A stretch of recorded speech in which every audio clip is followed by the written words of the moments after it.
Hi everyone. I wanted to show you the assignment that you're going to be doing today in Benchmark. Um, Watch my other video on how to access your new reader. Your assignment is you're going to be reading these two poems called The Swing and the Wind. And in the other video, I show you how to get to the reader and how to make sure that you're turning on your annotations by seeing this checkered board.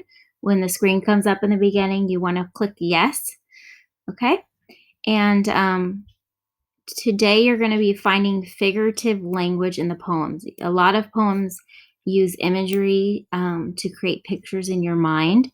And so the topic is forces in motion.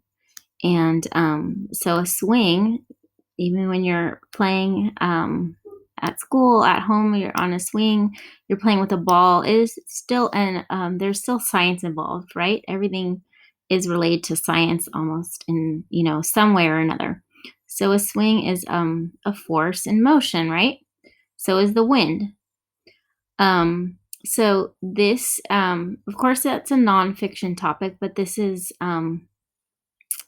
this is poetry that is about those, that object, or the wind is a force of nature, correct?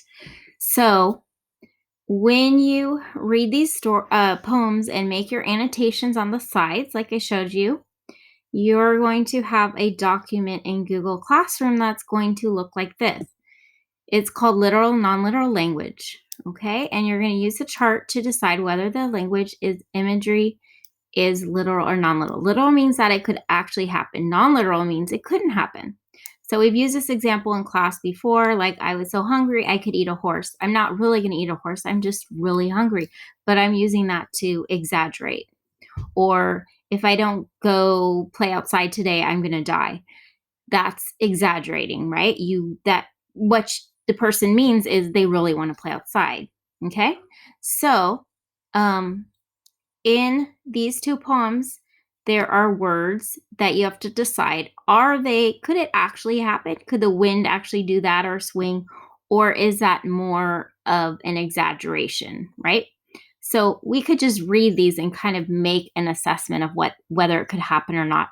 Up in the air and over the wall. Well, if they're talking about the swing or the wind, well, hopefully the swing wouldn't go over a wall, right? So if they're talking about the wind, could wind go over a wall? Well, yeah, it could. So that might be non-literal language. And then here where it says, "Oh, wind that sings so loud a song."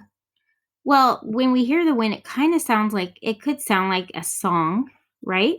Like kind of like a melody, but the wind we know is not actually singing, right? As far as we know.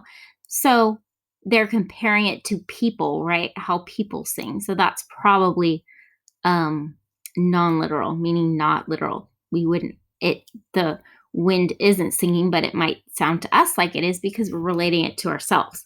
Where it says, "How do you know?" That's where you have to find text evidence. So you have to look at the poem and you have to see which part is it speaking about the up in the air and over. So you have to go back and find that part in the poem. Okay. And then, oh, you know what? I think they were talking about the swing. So then in that case, it would be non-literal language, right? Because when you're when you're on a swing, you're not actually going over the wall, but it might feel like you are. How do you like to go up in a swing, up and up in the air so blue? Oh, I do think it's the pleasantest thing ever a child can do. Up in the air and over the wall till I can see so wide. So I'm going to stop there because I see the part that says over the wall. Okay, so now I'm looking for my evidence. So they're talking about a girl swinging. She's going, it feels like she's going really high. So it feels like she's going over the wall, right? And she can see a lot of things. So that's your text evidence right there.